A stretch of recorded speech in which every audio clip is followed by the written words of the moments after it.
वही अमेरिका जिसे दुनिया में सुपर पावर के नाम से जाना जाता है, क्योंकि उसके पास डॉलर है। दुनिया के 80 देशों में 750 बेसिस के माध्यम से 750 जगह पर अमेरिकी सेना को दुनिया भर में अमेरिका ने बिठा रखा है। दुनिया भर के अंदर आप यह मानकर चलिए कि जो व्यापार होता है उस व्यापार का लगभग 90% ट्रेड डॉलर में ही होने लगा। शुरुआत होती है अमेरिका की भारत से। आपके दिमाग में एक प्रश्न बनने लगेगा, भारत से अमेरिका की शुरुआत कैसे होती है? कहानी सुननी होगी। कहानी कुछ यूं है साथियों कि एक दौर था जब भारत बहुत पैसे वाला होता था। पैसे वाला कब होता था?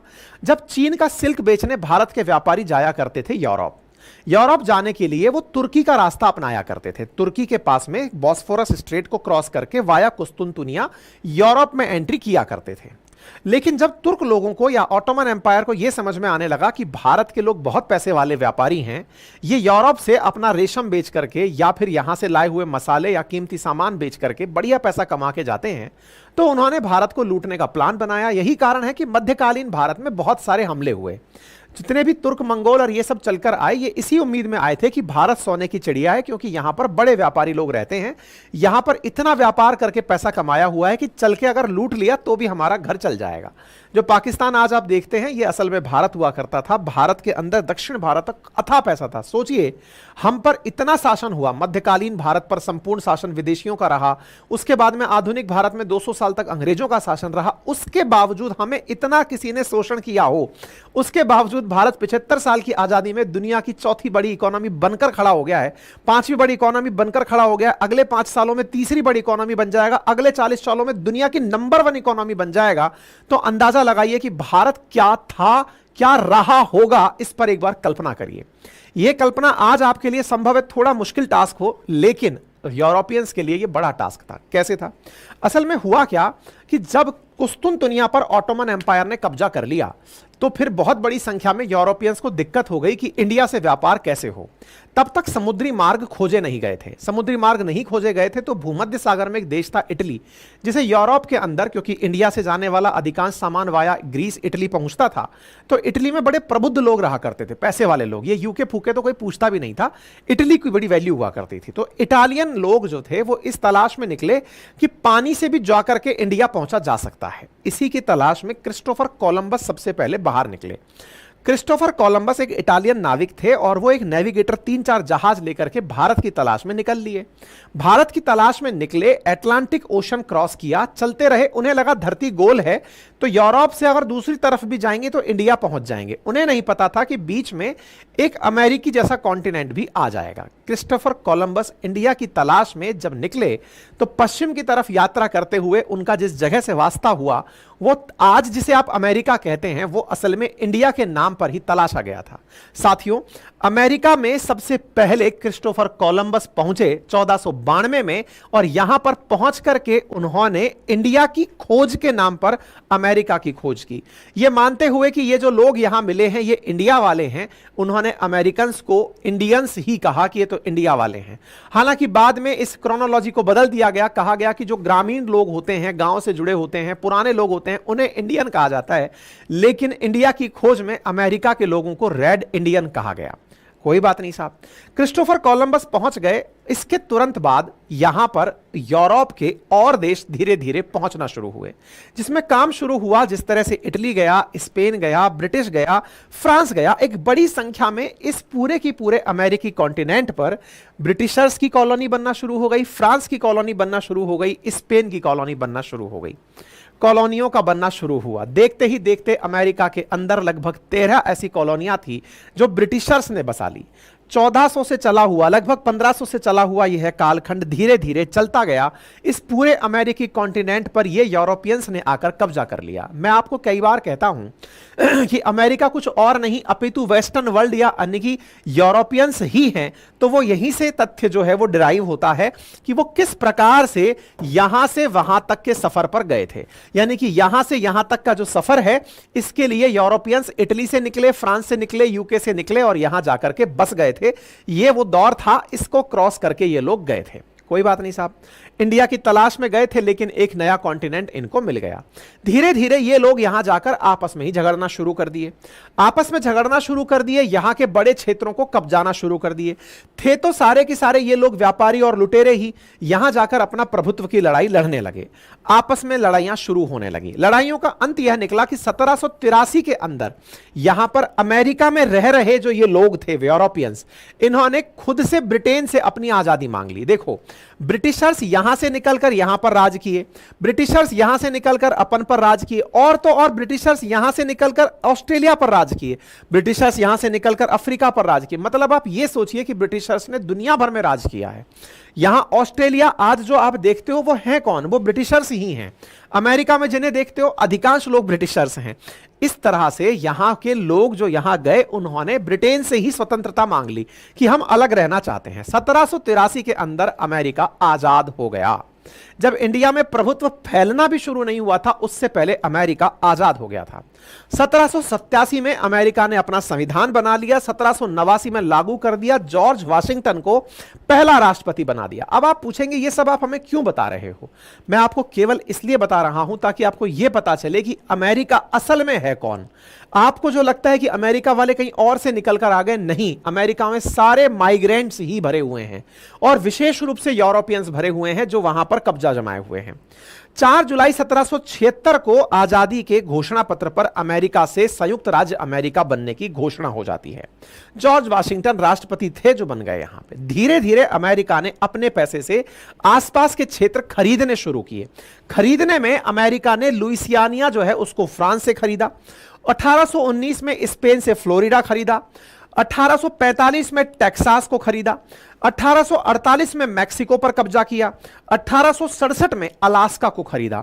यानी कि जो आज आप अमेरिका 50 राज्यों से बना हुआ देखते हैं उसे अमेरिका ने बकायदा या तो खरीदा या कब्जा किया, तब जाकर एक संयुक्त अमेरिका बनकर आया। 1867 में जाकर जो अलास्का आज आप देखते हैं यह रहा अलास्का का एग्रीमेंट, और यह वाला हिस्सा रूस से ही खरीदा था अमेरिका ने। ठीक है साहब, चलिए तो अमेरिका का इतिहास, कैसे अमेरिका बना, वहां तक आप लोग पहुंच गए। अब क्या हुआ? कालखंड निकलता गया। अमेरिका में रहने वाले लोग अमेरिकी वर्चस्व की लड़ाई लड़ते रहे। धीरे धीरे पैसे कमाने पर शुरुआत हुई। हम सीधा कट टू द पॉइंट अब वर्ल्ड वॉर के एरा में आते हैं। फर्स्ट वर्ल्ड वॉर हुआ। फर्स्ट वर्ल्ड वॉर के तरफ एक तरफ रूस, ये ब्रिटेन और फ्रांस खड़े थे, दूसरी तरफ इटली और जर्मनी खड़े थे।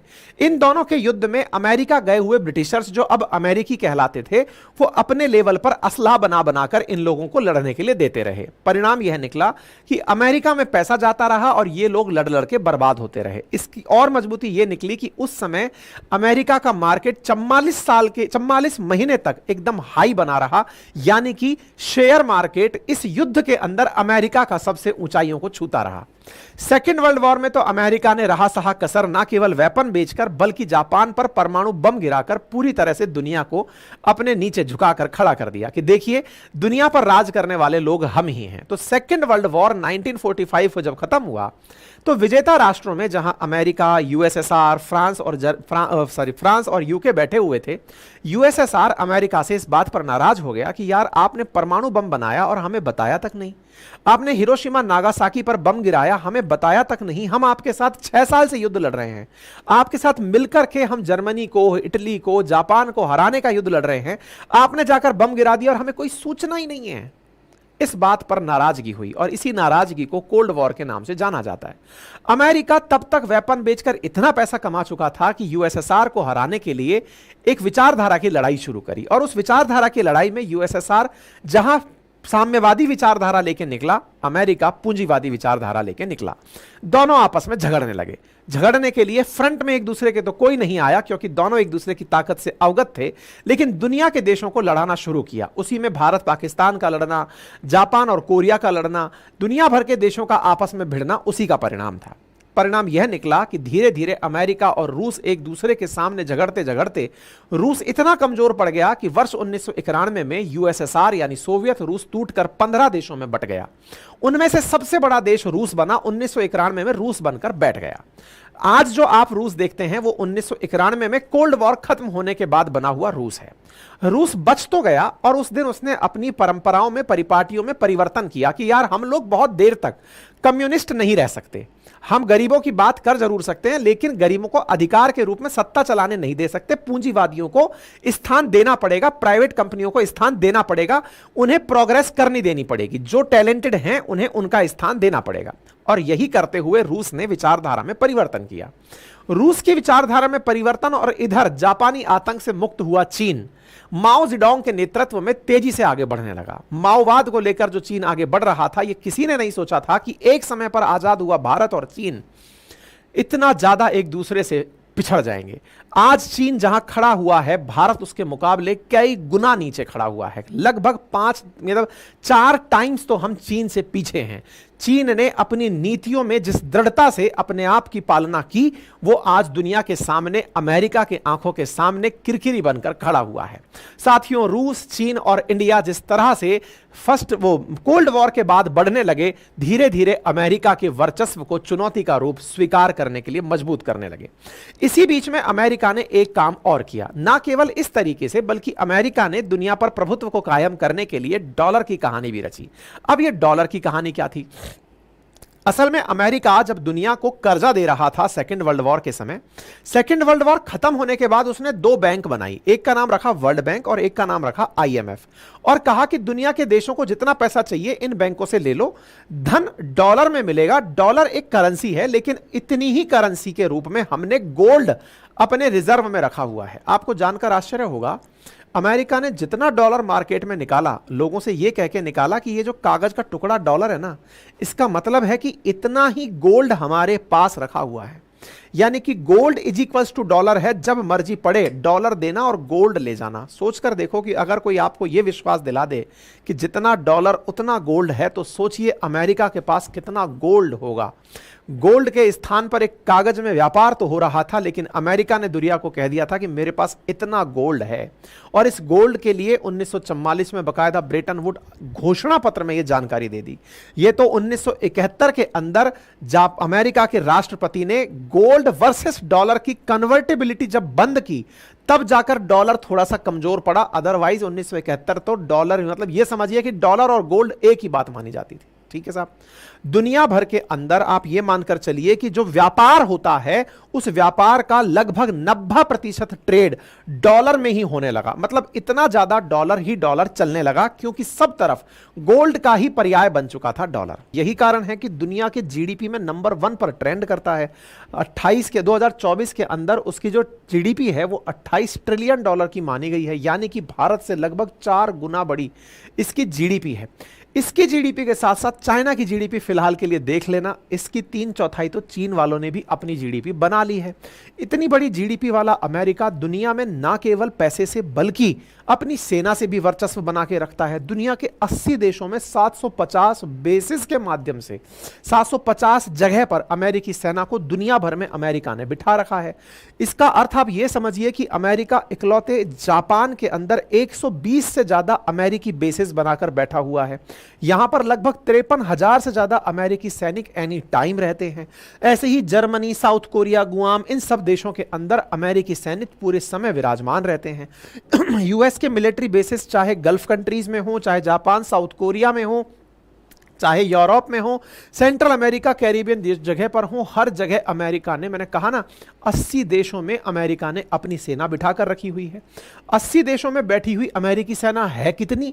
असल मायने में अमेरिका के पास कुल मिलाकर के 9.98 लाख आर्मी के जवान हैं, 4 लाख नौसेना के, मरीन कॉर्प्स, वायुसेना के जवान, कुल जवान इसके पास लगभग 13.25 लाख हैं। और 7.5 लाख के आसपास, 8 लाख के आसपास इसने रिजर्व फोर्स बनाई हुई है। इतनी सी सेना से और इतने सारे परमाणु बमों से इसने पूरी दुनिया पर अपना कंट्रोल स्थापित कर रखा है। कंट्रोल ना केवल सेना के माध्यम से बल्कि इकोनॉमी के माध्यम से भी किया हुआ है। आप इससे अंदाजा लगाइए कि यह अपनी सेना पर $800 बिलियन तक हर साल खर्च करता है, जो दुनिया में सबसे टॉप पर है। इतना ही नहीं, दुनिया के अंदर जो सबसे ज्यादा मिलिट्री स्पेंडिंग करने वाले देश हैं, उनमें अगर 2023 का आंकड़ा देखा जाए तो इसका $916 बिलियन का खर्चा था, जहां भारत भारत का खर्चा मात्र 83 ट्रिलियन डॉलर था। हमसे 10 गुना ज्यादा खर्च ये अपनी सेना पर करता है।